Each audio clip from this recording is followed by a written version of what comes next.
For this episode, we're very lucky to have with us Daniel Albert, a very influential senior junior at the Malaysian bar. Daniel, welcome and thank you for being with us.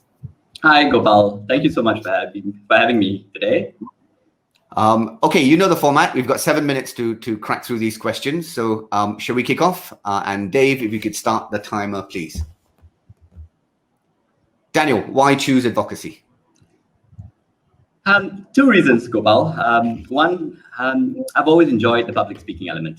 It's something that I got involved in very early in my schooling days and something I still enjoy until today. And secondly, there is an element of problem solving that I think is intrinsically linked in advocacy. And that's another element that I really do enjoy. I enjoy the process of kind of just sitting down and looking at an argument and formulating it, looking at the kinks in it and looking for blind spots. Okay. What is the best lesson you have learned from someone leading you? Well, there's so many lessons, Gopal, that you pick up throughout your career, and lessons that speak to you at different points in your career.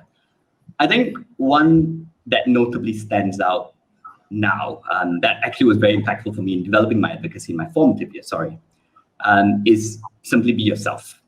In your presentation, in your advocacy, be yourself. Don't attempt to fashion, don't attempt to mimic or imitate someone else's style to a point where it is someone else's advocacy. And I think a central point to this is simply being honest and sincere in the point you're trying to make. I don't think you can be persuasive if you are pretending to be someone else. Okay, and who taught you that?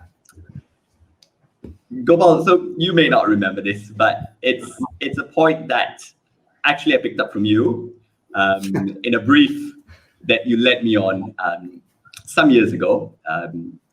We had a number of counsels in a particular trial I think we had. And the point came up because there was a particular junior that appeared to sound very much like the partner that he was working under.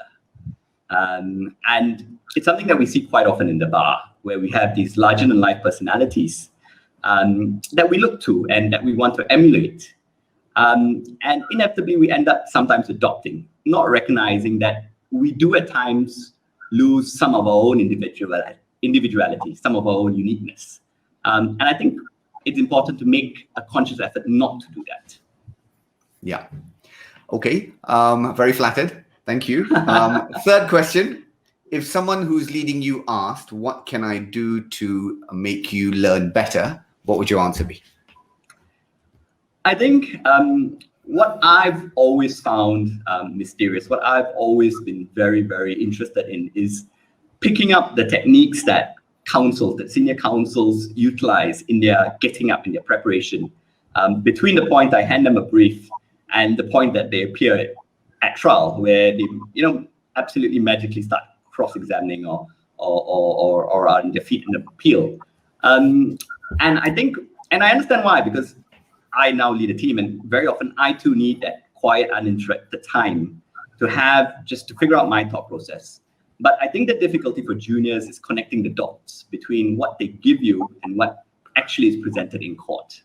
Yeah. Okay. 10 years from now, where do you want to be? 10 years from now, Gopal, I do hope to be a counsel. I basically hope to be principally running a counsel practice, Gopal, with very little solicitor work, hopefully, and being able to have the comfort of being very selective in the work I do, to only take on work I'm interested in. And I think the other important element is I really hope to also be working with a team of passionate young lawyers who are very excited about the law, because I think that's also an equally important element in career progression, in what I will do. Sure. Okay, quickly, trials or interlocutories, which one do you prefer and why? I prefer trials, Gopal. I love trials. I love how fluid the trials are. I love how dynamic they can be. There's always something to learn. I am far more comfortable, to be fair, with interlocks just because the parameters are far more defined. But there is nothing as exciting as a trial, I find. Yeah, okay. Now, to people behind you on the same journey, what 3 nuggets of advice would you give? I think the first thing is practice is a marathon. It's not a 100-meter race. Pace yourself. Find the right mentors. And I say right mentors who are generous in imparting knowledge, who keep you on the straight and narrow, and who really do keep you excited about the law.